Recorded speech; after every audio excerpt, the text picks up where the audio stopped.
Hello and welcome to Food for Thought. I'm Ramona Singh and joining me is Yudhvir Jaswal, Y Media's group editor. How are you today? I'm doing great, Ramona ji, as always. Thank you so much for welcoming me. Yes, this is a great topic that we've been continuing, how to live your best life.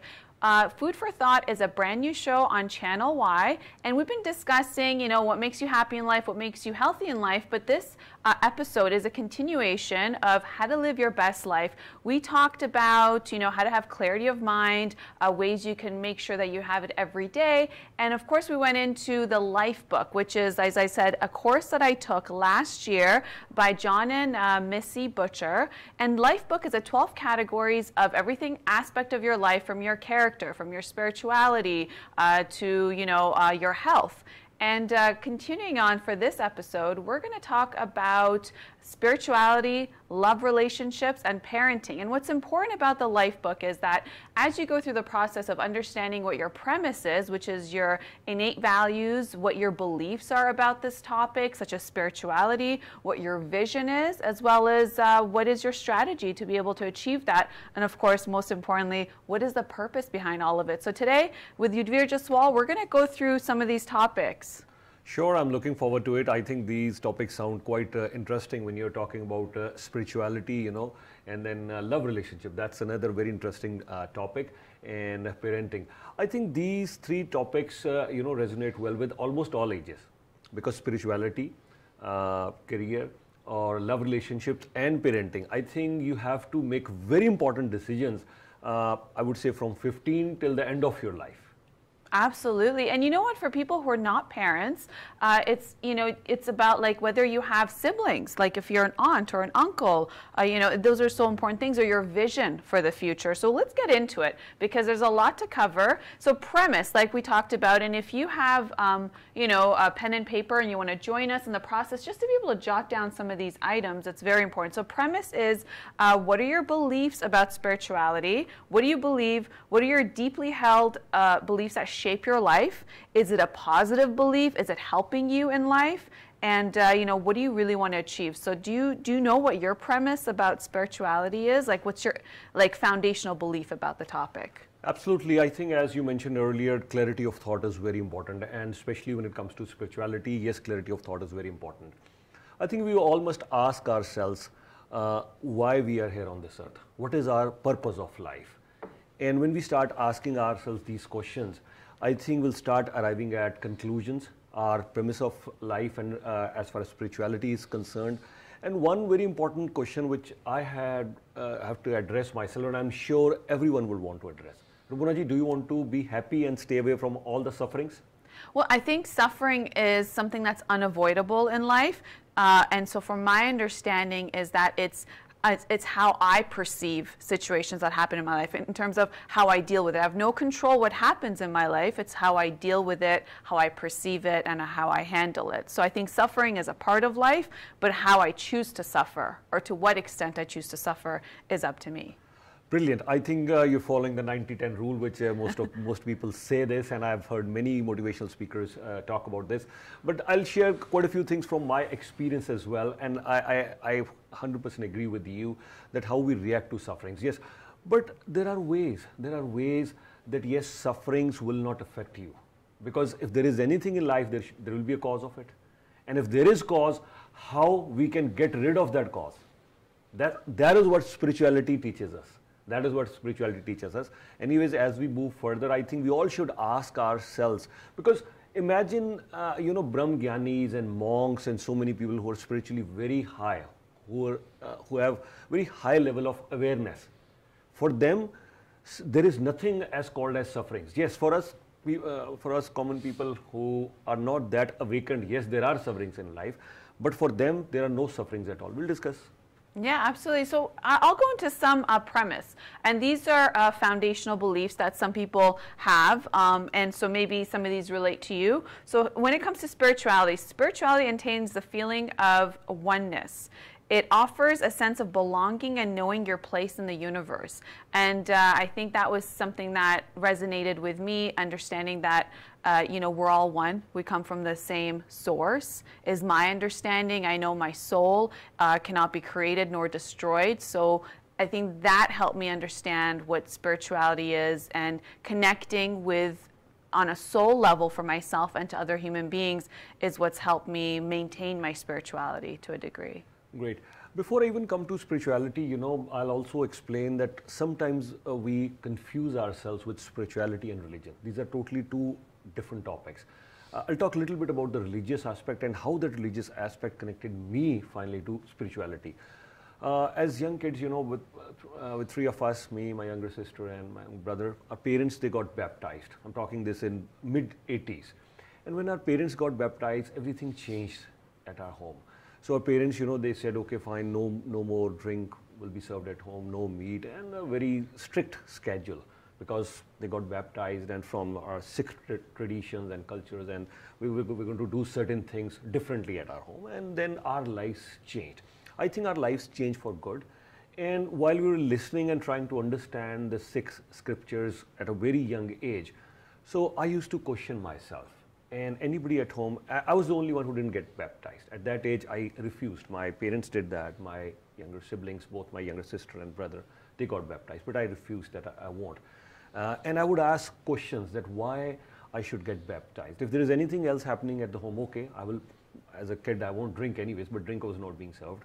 Okay, fine, I'll turn vegetarian, that is fine. I'll listen to all these religious you know, bhajans which were happening at home. We call them kirtan, rera sahab, and everything which is happening at home. My parents are listening, I'll listen, and I also try to understand them. And some of them, I'll try to understand what they're saying, our sacred scriptures, what they're saying. But explain me the reason why I should get baptized. Anyways, I'm not going to go into that debate, but at least that triggered a thought in me. That triggered a thought in me, why I'm on this planet, what is the purpose of my life, and what I should be doing. Did I get answers to that? Maybe yes for now, but at that time, no. But that certainly triggered my path towards spirituality. Yeah, and I can actually relate to that. Sure. I come from a mixed background, so Okay. mixed religion, culture, language, everything. My parents are, you know, they don't originate from the same country. Right. And so growing up, they had an understanding to be able to expose us to, you know, both sides of their religions and culture and language at home. And there is 4 of us at home, so I'm the second child. And so that exposure, and then of course migrating from, you know, back home to Canada at such a young age, I was 9 years old, then be, you know, westernized to a degree, and they send me to Catholic schools. So yes, from a very young age, I had the diversity of, you know, all of that. And then of course there's the positives, and then there was times where I had to question, like, where do I fit in? Because I saw other children whose parents had the same ethnicity, religion, culture, language, and so they were born and they identified with that. Whereas with me, it was, for me, I had to first think, do I fit in this? Do I fit in that? And then, you know, as I progressed in age and maturity, I realized, no, this is great, because I have this level of acceptance for, you know, other people and other ethnicities, and the ability to be able to travel. From a young age, my parents traveled with us. They would never leave us at home. So it was really nice. So it gave me a lot of exposure, and I think it helped today as an adult understand other people and have compassion, right, for things that you don't understand, for things that you're not aware of. But that exposure really, really helped. And I think that's what helped my spirituality, because you realize everybody, no matter what their ethnicity, race, religion, gender, even, you know, or any of that, everybody's one. And so I think that really impacted me in a positive way. I couldn't agree more with you, Ramona ji, and since I know you as a person, I listened to your thought process as well, and I think your progressive thought process comes from that sort of upbringing, because you know, there is no vaccine available in the market that, hey, I have to get my thinking progressive, and you get that injection and hey, my thinking has become progressive. I think that upbringing that you just described, that is why your thought process is so progressive, your acceptance levels are way high. And I think I was in a similar situation as well, because as much as I experienced things from the Sikh religion, from the Hindu religion, but when I went to the school, I studied in the Catholic school as well. So going to St. Mary's, that was my school, you know, going to St. Mary's, we used to go to church, you know, and whenever there were exams, we used to go to church. So, and there was, anyways, that was a different part of the story. And being in India and now being exposed to all different cultures and people from different backgrounds here in Canada, I think you're right, and I totally agree with that, that is helping our progressive thought process and our spirituality. Yes, absolutely. So now let's move on to the vision. What is your vision for spirituality? Like, what do you want to accomplish in this life? Okay. After, exploring so many different, like I've read the Hindu scripture, I've read Bhagavad Gita ji, I've read Mahabharat. I have a copy of English version of Quran also at home. Sikh, obviously, Sikh and other things, Bible when I was growing up as a kid, and then the Shri Guru Granth Sahib, so many things I listened from there. I think now most of the people say this, that yes, there is going to be a rebirth. And do we want to get out of these sufferings? That yes, you're born again, and this, and which we call them as moksha or mukti. Do I want to attain that? Maybe yes, maybe not. Being from a scientific background, I'm not sure right now. I'm not sure right now whether there'll be reincarnation, yes or no. So I'm not sure about that. What I'm sure about right now, so that is my vision for spirituality. I think I have set myself around 10 to 12 indexes. So I keep on working on those 10 to 12 indexes, and that way I'll try to bring myself in zone 0. That's what I call. So now what are these 10 to 12 indexes? Okay, whether it's anger, I doubt, unless you're a Brahm Gyani or somebody like that, I doubt out of these 10, 12 indexes, anybody can really zero out 100% throughout their life. Whether it's anger, whether it's greed, whether it's jealousy, lust, or all these things, I doubt anybody can really zero out on all these things forever. They can say no.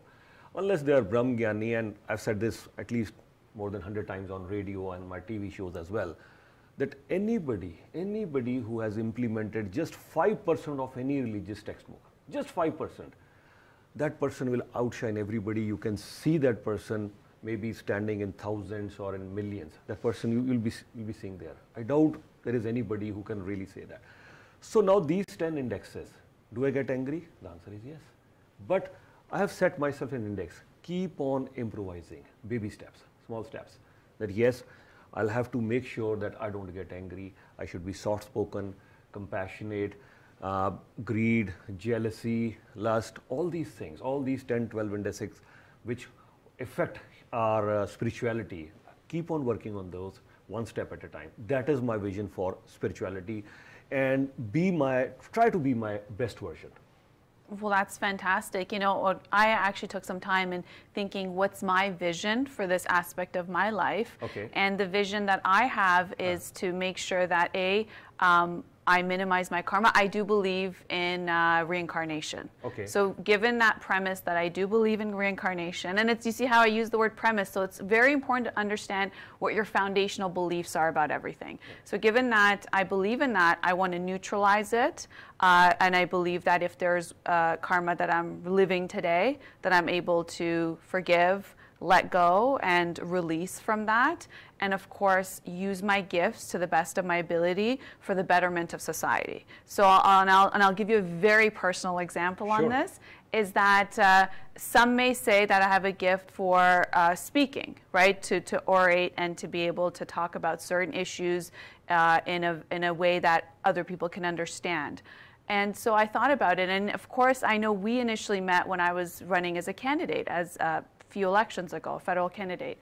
And when I took some time out and I invested my time in writing my life book, like really understanding who am I, what are my belief systems, what is my vision, what are my goals for my life, and how am I going to achieve it, and of course understanding the purpose, which is what we're talking about today, I realized maybe this is not something I'm going to use for political reasons anymore, because the way we do politics today is to, and in an election period, obviously, which is what helps you win and to be a politician, is that the tactics that are used are to put down another party, to scare people, to say, if you don't vote for me or my party or the urgency of it, then you're going to get those guys, the other party, that may do bad things to you, and you will be in a very devastating situation. So a call to action is, these are the scary things about them, so come and vote for me. So in a way, making it, you know, the understanding or the belief system that people vote against something, not for something. So not necessarily presenting,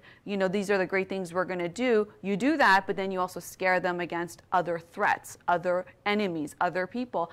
And I thought about it, and I said, well, do I want to use that gift to divide? Because essentially what you're doing is you're dividing people, you're dividing their thought process, you're making a division in society, which we're seeing today. We've seen it for many years. I think it's stemmed and it's gone to a boiling point in the United States, here in Canada, other places in the world, and then there's a difference of us and them.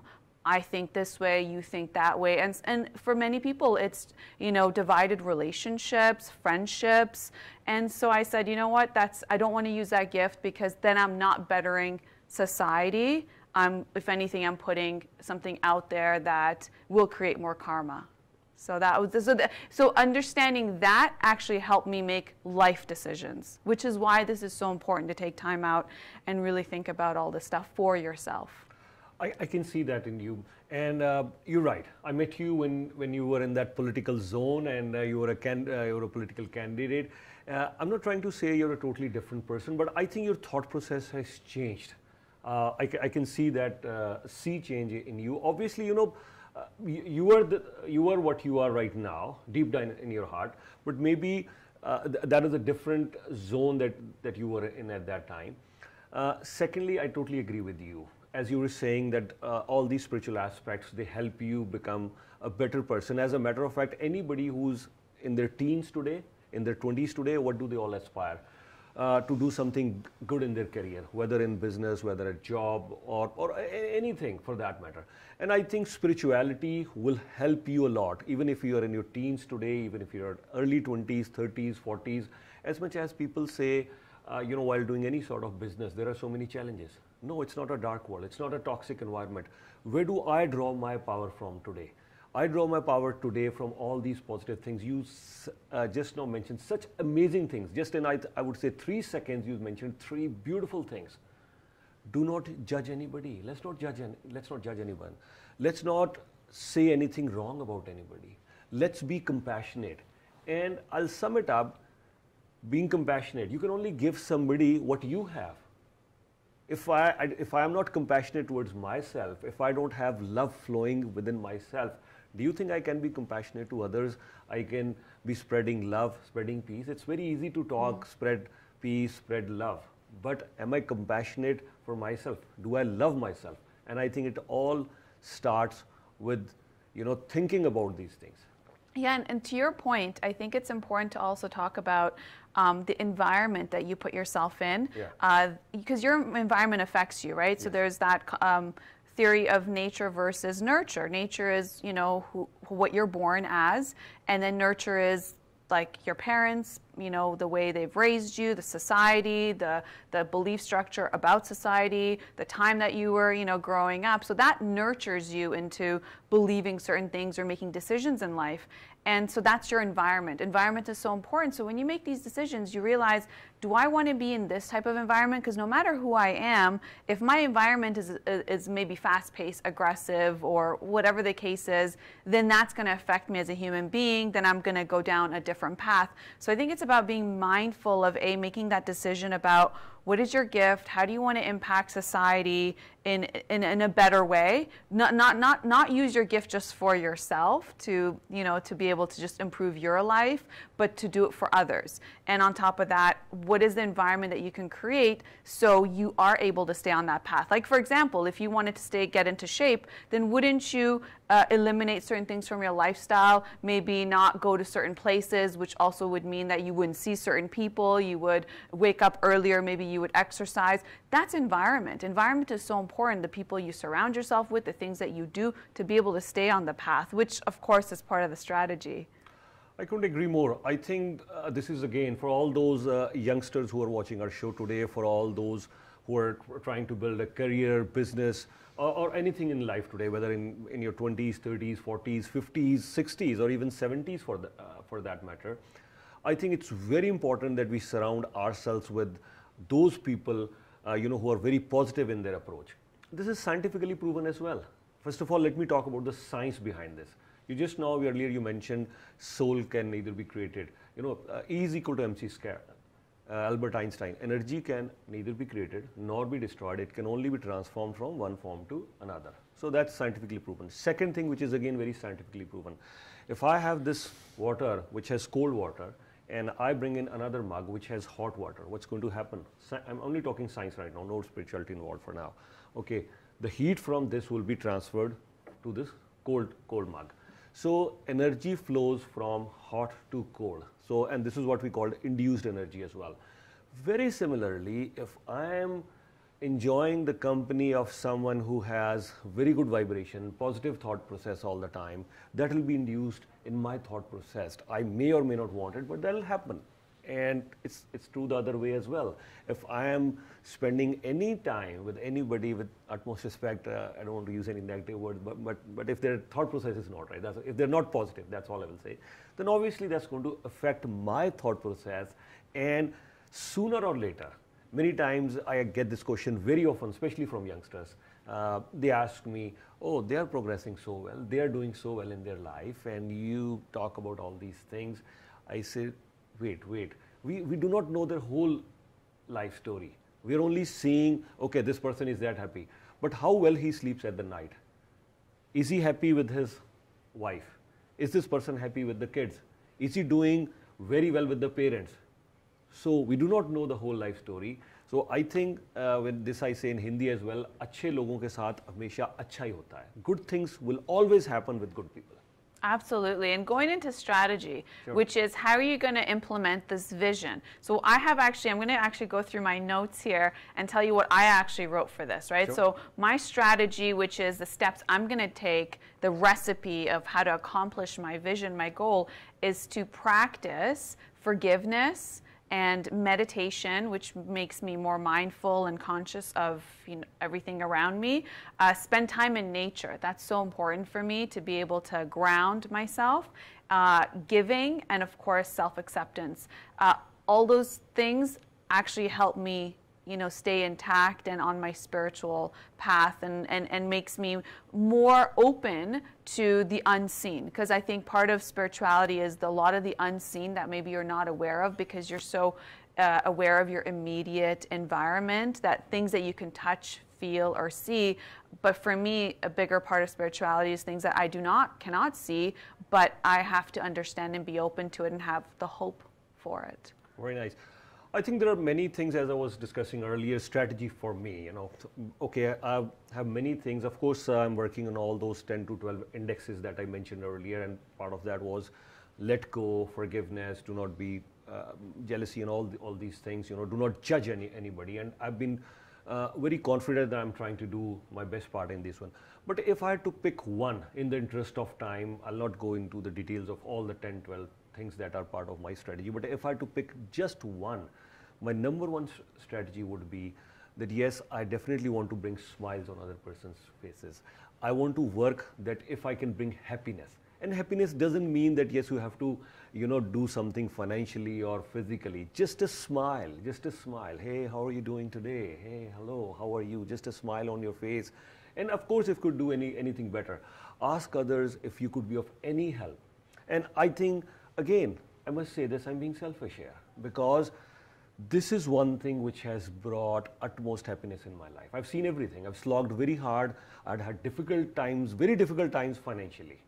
And I've seen other times where I couldn't even believe what's happening with me. So I've seen both the extreme ends, a reasonable amount of fame as well. So I think at this age, I've seen almost everything. But what actually brings happiness to me? What's my strategy for spirituality? I think my strategy is, if every week I try to evaluate, did I do something good which brought happiness in somebody's life? Try to do something, and I think this is where I've realized my sweet spot is. Yeah, and so I noticed that, and I think and I've read this in many different places and different religious books and different spiritual teachers, and they all say don't feel that it's selfish when you're working on yourself, to whether it's with gratitude, journaling, whether you're taking time out to meditate. Because what happens is, as you raise your vibrations, when you go into a room, when you go into a place, even your immediate family and friends, their vibration is able to rise because of you. So you working on yourself and taking that time out to think, have I made somebody happy? Have I made somebody smile? That actually will naturally happen the more peace you have also within. You're right. And just picking up all those three words that you just mentioned, gratitude. I think, first of all, I do not doubt anybody's integrity. That's very important for me as a person. Strategy, as you were talking about strategy. Another part of the strategy is I will not judge anybody. That's very important for me. Third, being grateful. You know, as much as we're grateful for nature, for our parents, for all what God, and if you're a non-believer, if you believe in energy, being grateful is very important. But there's another aspect to it. You know, sometimes we say, okay, fine, if I am getting a benefit of 10, oh, the other person is also getting a benefit of 2.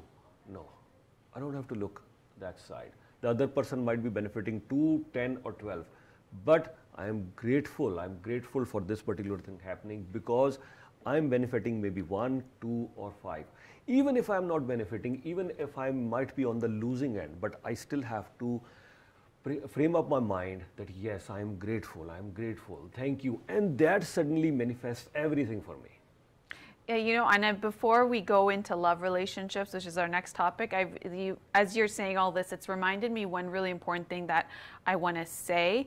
This changed my ability to reduce my karma and to be able to stay in my spiritual path, which is to understand that when others may react a certain way to you, if you think it's negative, if they say something or they may do something that would emotionally hurt you in a certain way, I realize that what's actually happening is that they're being triggered by something. So there is some belief system, a premise they have, a story in their mind about themselves or the situation, and me doing something or saying something or simply being somewhere has triggered that internal feeling that's now come to surface, and I just seem to be on the receiving end. So essentially what I received was there before I was there, and it will probably continue to be there after I'm out of that situation. But what it does is it gives them a chance to get the awareness of like, hey, why am I so triggered by this? Why am I emotionally reacting to this? And it gives them a chance to work on it.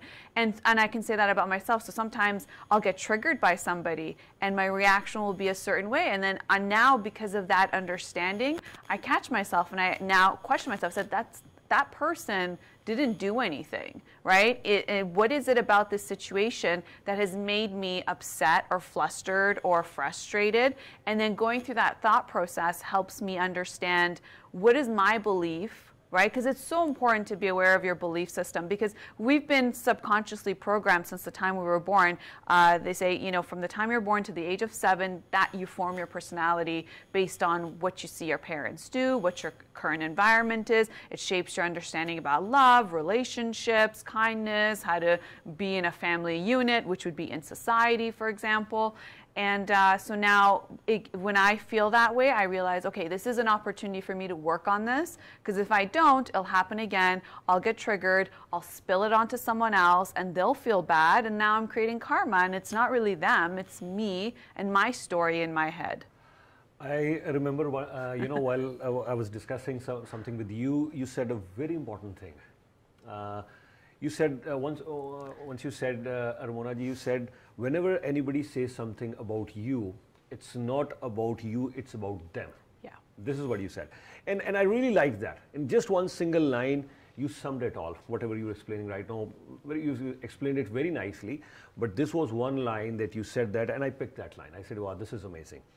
And I've done a little bit of a research on this one. Why do we react? We react only 2 times.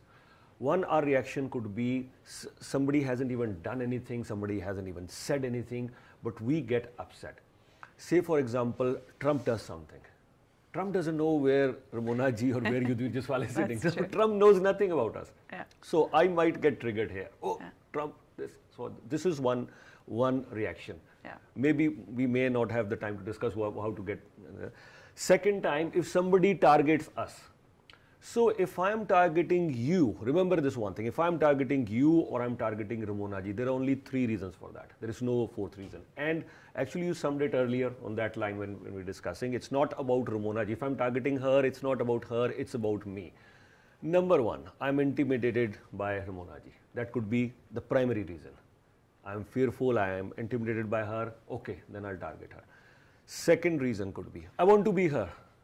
She's doing something which I want to do, but I'm not able to do that, so I would be targeting you.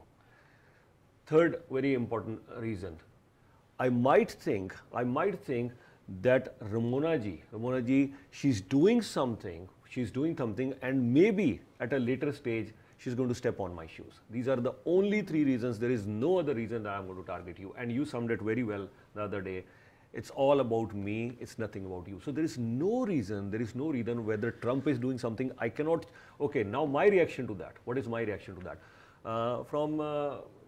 So many big leaders have said this, I'll say that again, be the change that you want to see in the world, as simple as that. Be the change that you want to see in the world. If Trump is doing something, I will not get triggered. Because Trump is doing something, I'm not judging him, please, let me tell you that. It could be right or wrong, that's all subjective. If Trump is doing something, or Mr. Modi is doing something, Putin is doing something, or Trudeau is doing something, or any leader or anybody is doing something, I will never ever get triggered. Not only because I'm in media, so I make myself immune to that, but the other aspect is, if anybody is doing something, I need to make sure I do my best part. Be the change that I want to see in the world. So that is how I keep myself immune from all these reactions, and I'll try to bring the change, whatever small change that I can bring. And secondly, as you said it, you nailed it when you said, whenever anybody attacks you, and especially with the social media, somebody says something on social media, it's all about likes and comments and everything. So we are attaching ourselves to likes, comments and all these things. Forget about the likes, forget about whoever commented. And there is no way, I think you said that, and I've heard that from many other people. I know you said that as well. You cannot please everybody. The only way you can please everybody is start selling ice creams, free ice creams, not to sell, free ice creams. That's the only way you can please everybody. But there is no other way. What do you say? Well, not the people who are lactose intolerant. I'm kidding. No, there is now ice cream for that too. You're absolutely right. And the reason I think it's important to talk about this is because it gives you compassion for other people, even though they may be reacting or being triggered by you. And in the past, if you didn't understand these theories and philosophies, then you might react back, and then now you have a confrontation, and now you have animosity, and now there's what you may call bad blood, and they would escalate, and then you would divide friends and talk behind each other's back. But now you realize that it has nothing to do with me. I just happen to be in a place at a certain time where I'm getting a backlash of it. But then that gives you compassion, right, for that person and their situation. And you pray that hopefully they'll figure it out, or they'll take this as an opportunity to become aware of this issue and work on it, because then the next person will trigger them, and the next person who fits into that narrative is going to trigger them as well. Yeah, and especially in today's age, with everybody on the social media, things have become a lot more easier. Earlier, I had to find the person physically, and maybe by the time I'm okay. But today in this world, texting, social media, Twitter, all these things, whether you're a teenager, whether you're 80-year-old, doesn't matter. You're a teenager or it doesn't matter, just texting on Twitter, and so many things are happening. And another thing is, let's not react. If somebody comes close to you, the person is trying to bully you, and this is where I'm coming from Buddhaji. This is what Buddhaji has taught us. Somebody's coming close to you, try not to react. They're saying bad words, be compassionate towards them. Try to understand them. If somebody is insulting me, okay, fine. I can crack a joke on myself. I can insult myself and then walk away, or just smile or be compassionate and then walk away. If somebody is trying to hit you hard, okay, this person is trying to hit me, I'm going to give him 2 punches, but maybe you end up with 4 more punches. You have more bruises. You're more badly hurt. So then what's the purpose? Stop the vicious cycle. That's what you need to stop. So stop the vicious cycle ASAP. This is what Buddhaji clearly says. Another important point. Okay, if I've done that, fine. Yudhvir can do that, Ramona ji can do that, you can do that. Again, who is the most worthy of your forgiveness? Don't get overwhelmed. Oh my God, I did this, I reacted, I did wrong. So what? We're not God. Buddha ji says the person who is number one who should be getting your forgiveness is you. Forgive yourself first. Let go, forgive others, love yourself, forgive others, but forgive yourself as well. Yeah, I did it. Oh, so what? So what? Let me move on. Keep practicing on all the indexes that you decide for yourself. These are 10, 12, 5, 15, 20 indexes that I need to become a better human being. Keep working on that. Absolutely. Those are great things. And you know what? We're going to take a break. Sure. We'll be back and we'll discuss love relationships and, of course, our premise, our vision, as well as the purpose and strategy behind it. We'll be back shortly.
Welcome back to Food for Thought. I'm Ramona Singh. Joining me is Jadoo Jaswal, the group editor of Y Media. And today we're talking about spirituality and, of course, what your premise is, what your beliefs are, your vision, your goal for it, and your strategy. And now we're talking about love relationships.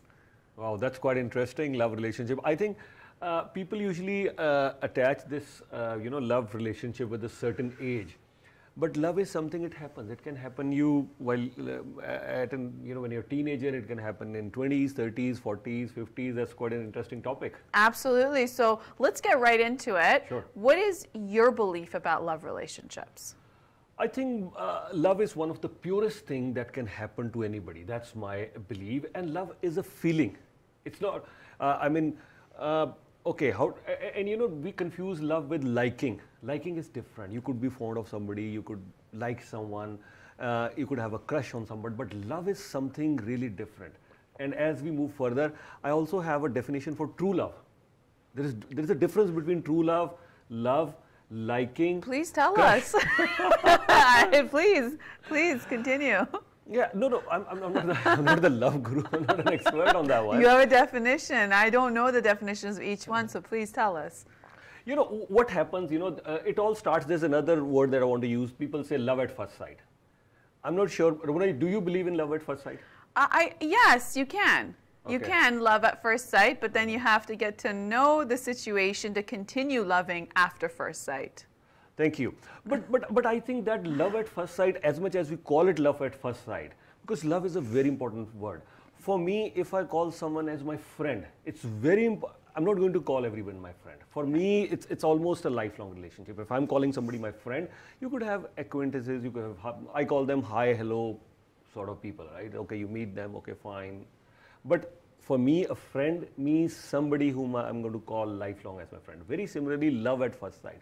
When you look at someone, you're right, you like that person. That's liking. Okay, that's liking at first sight. Then what happens? Okay, maybe we're not still arrived at love at first sight. No, you're right. You just now mentioned, will it last or not? That's the key question. Now, how do we address that?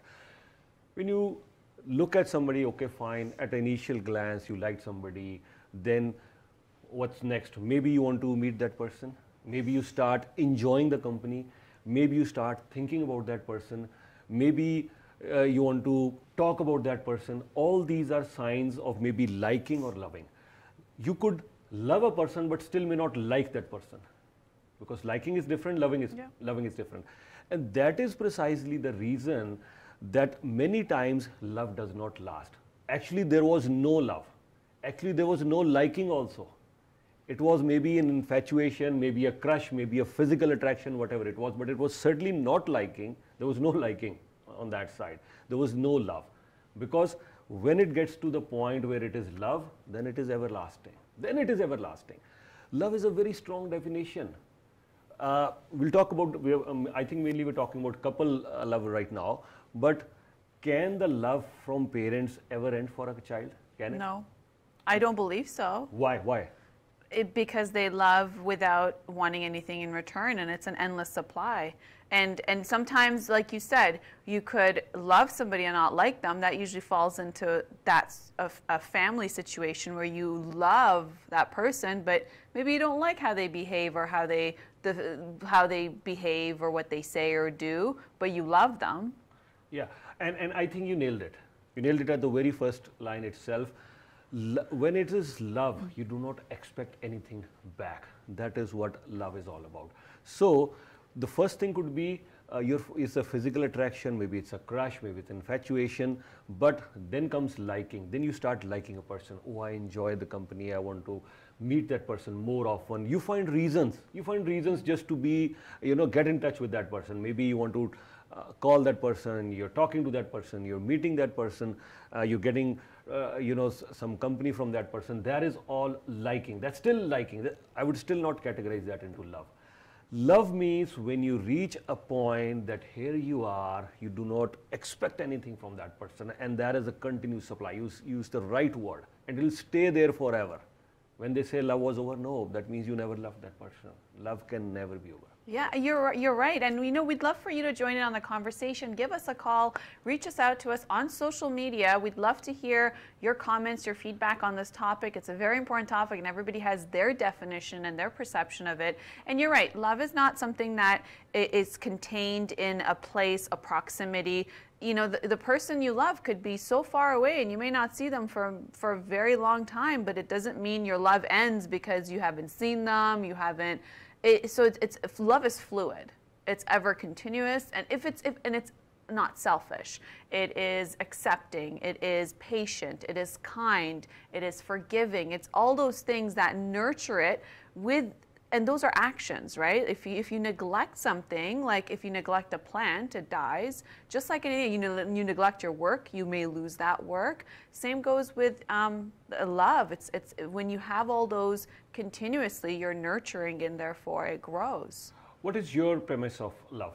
My premise of love, my belief is that love makes the world go around and makes things more colorful, food more tasty, makes everything more enjoyable. That is my belief about love. Yeah, and when they say, you're right, when they say you fall in love, actually no, I disagree with that. They say fall in love, but I think you rise in love. For me, love is the power. I think I had this discussion many times on our radio shows that what is the one single most powerful thing on this planet? Some people would say nuclear weapons, computers, brain. I would say love. Love is the most powerful thing in the world, and that's why then comes your line which you say love makes the world go around. So I think love is a very, very powerful thing that can really do wonders. Yeah, and it's interesting that you said, yes, falling in love. I think the phrase comes from a place of it was not expected, it was not premeditated, and therefore you fell. Yes. But you're right. But after you fall, or when you are in love, you do rise from it, which is essentially my understanding, my premise of love. Yeah, that's what you're right. Yeah. That's what I was saying earlier. It's not premeditated. It happens. Yeah. It's a feeling. Love is a feeling. It happens. And I think if you want to box it, that okay, can anybody tell me that okay, after 10 days I'll fall in love? No, that cannot happen, because then it's premeditated. Then it's mechanical. No, it cannot be mechanized. No, that's not possible. It happens, and if it is really love, then it will definitely be for good and it will last forever. Two things are very important. That these are the two characteristics of love. We'll come to true love later on. True love is something on a different level.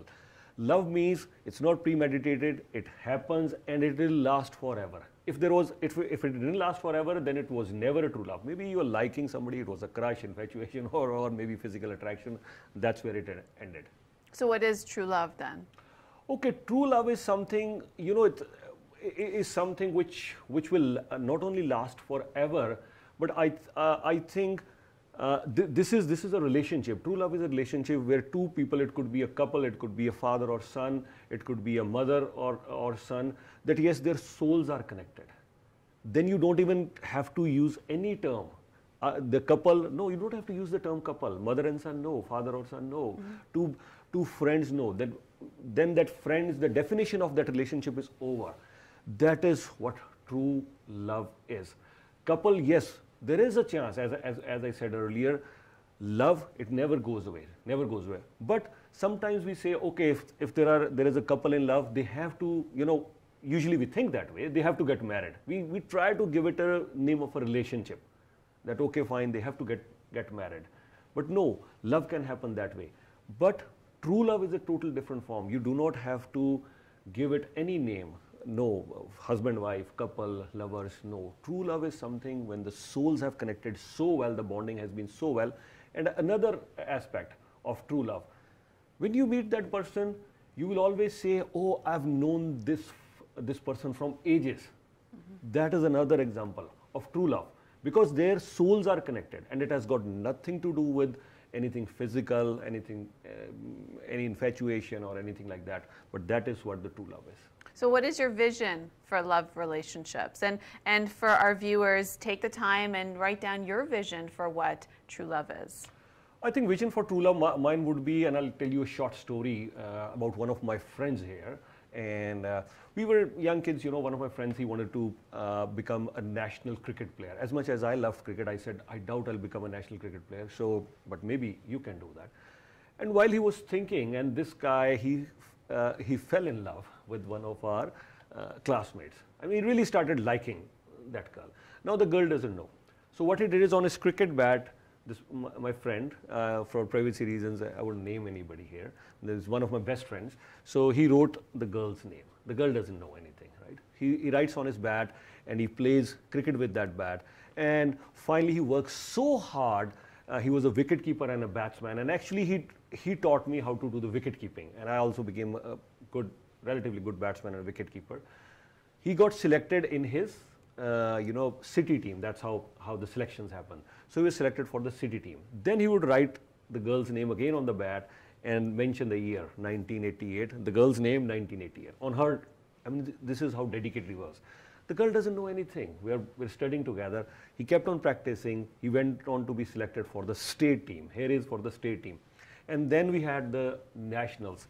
He keeps on writing the girl's name on every single cricket bat that he has. He keeps on watching that girl, admiring that girl, loving that girl. And the only discussion that we had, that yes, one fine day when you become something, that is the time you should be proposing. He said, yeah. So he's drawing inspiration, he's loving this girl.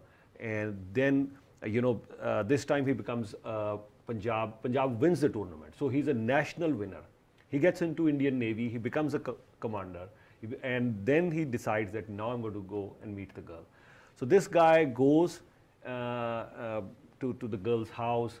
They go over there, they meet over there. And for some reason, he sees that maybe the girl, I mean, this could be his feeling, right or wrong, he doesn't know till date.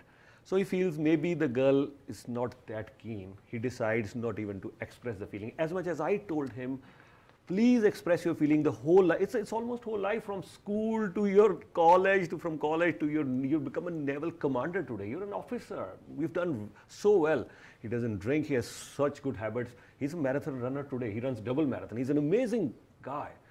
But this guy, he doesn't express his feelings, and he built his whole life on that one single girl. From Bombay, I'll name the cities, that's okay. From Bombay to Pune. You flew from Bombay to Pune to express that. He says, no, I love her. That's it. And he didn't express that, he came back. So this is what I call love, true love. And I don't know, so maybe they were not meant to be together. Please. I think that it also shows that a lot of love is what you feel. It's not necessarily what the person is doing, right? It's the love he had for her was in his head, in his heart, in his mind, in his thoughts. It was all him. Right? And how he felt about it without her doing anything, saying anything, or even knowing about it. right? So I think that's the biggest point, is that that continuous flow of love is not limited into a package in a box that if you talk to me this way, I will love you. If you treat me this way, I will love you more. That, you know, based on conditional or like transaction, right? You do these things right, then you will get my love in exchange. It's not about that, right? I mean, in this scenario of your friend, he felt it regardless, right? Regardless of her even knowing.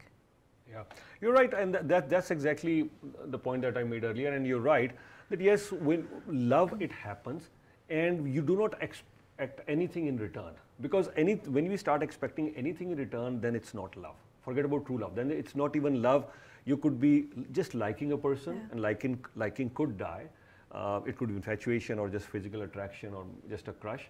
But when it is love, it doesn't die. Until date, we talk about those days, you know. And then, you know, and I'm going a bit off topic, but do you wonder that maybe the love story for him is great when it's not in reality?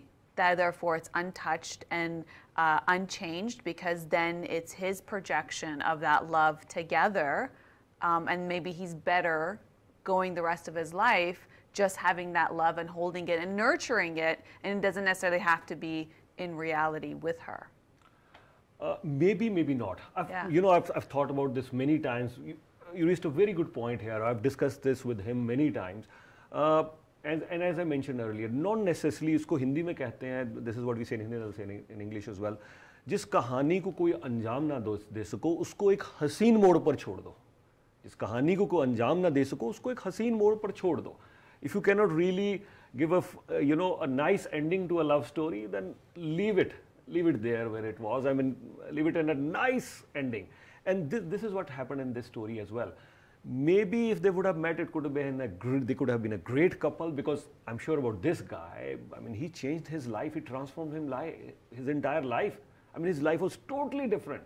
He used to work hard. He's a totally different person. Here it is. And he drew most of his inspiration from that girl.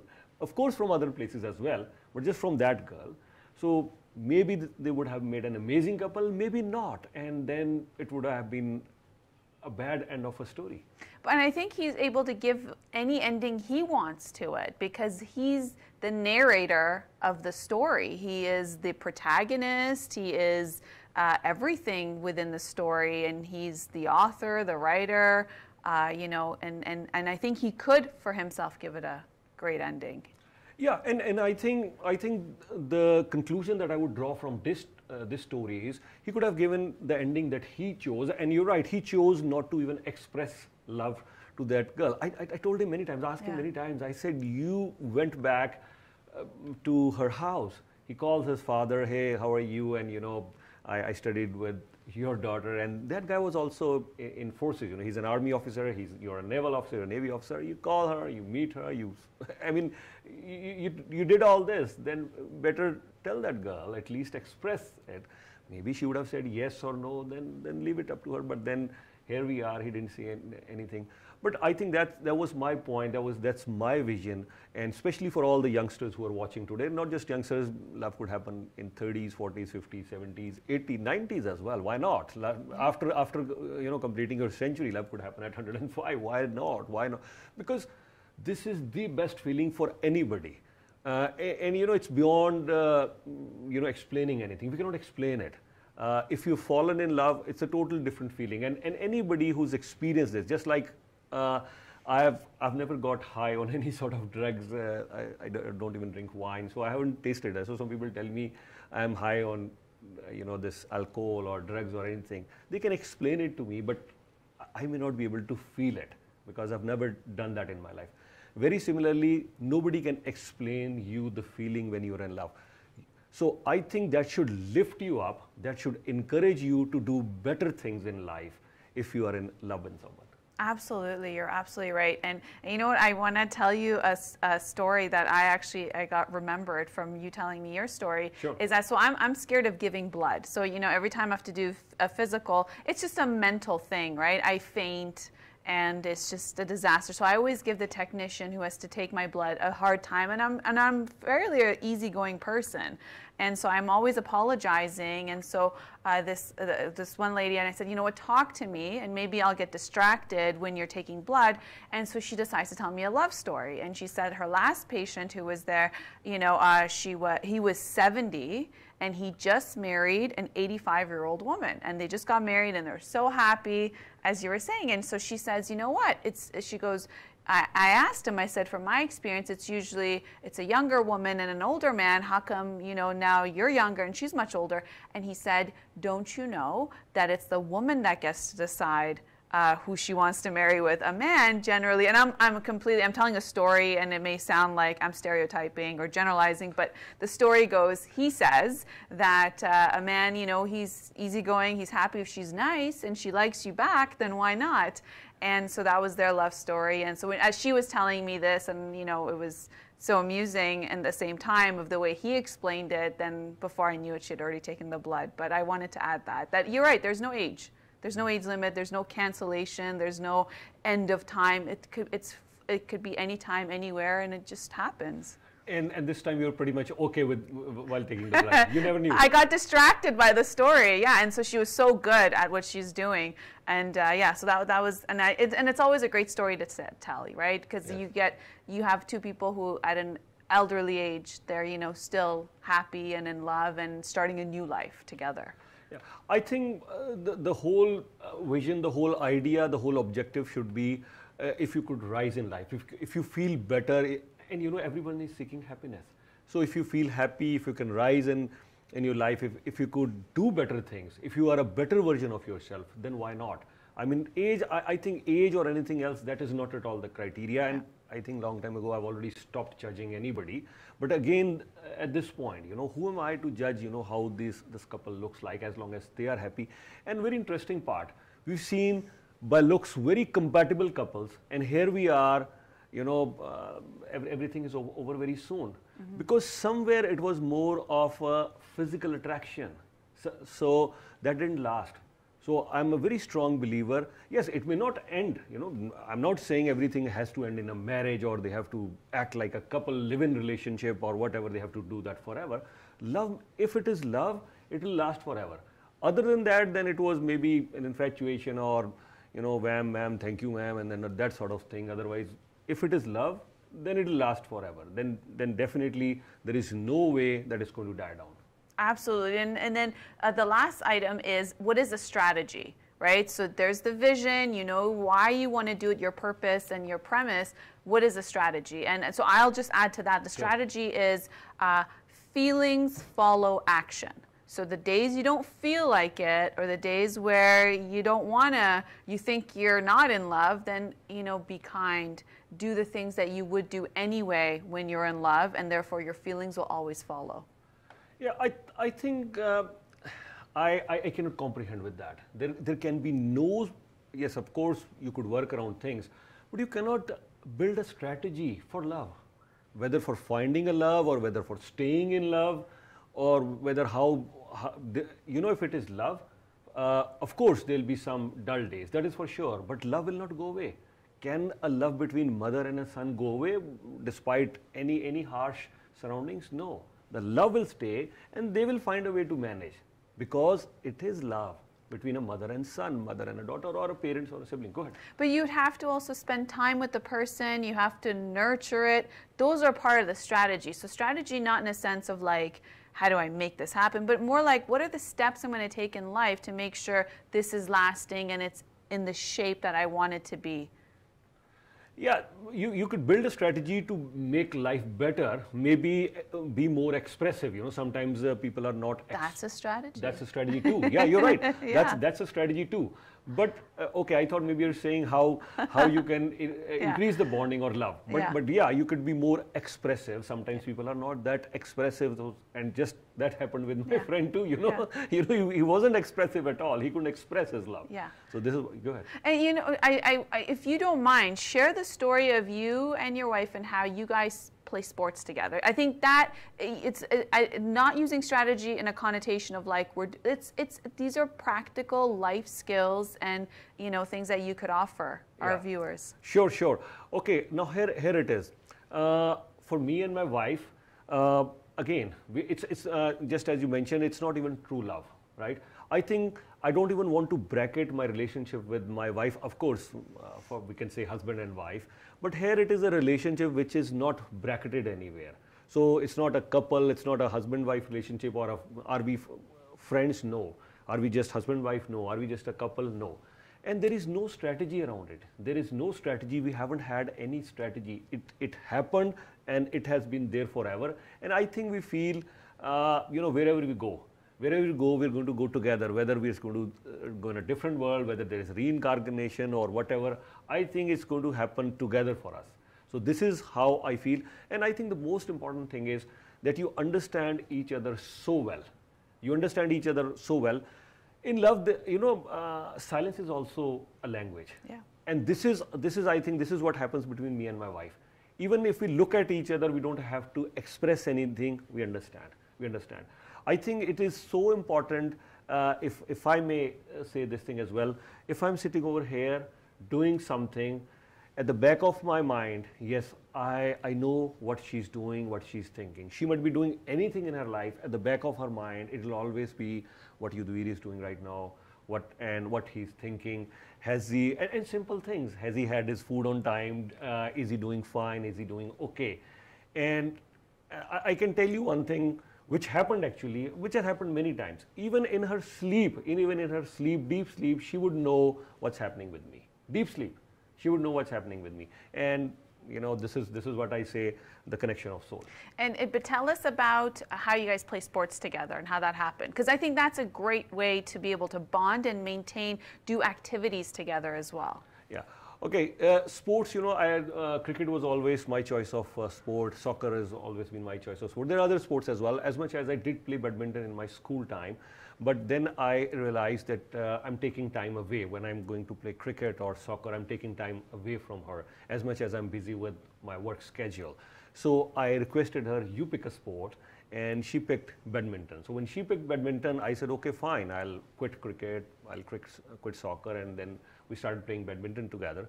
And I think this is a great way that we bond together, we play together. And an interesting part is we play 3 days a week.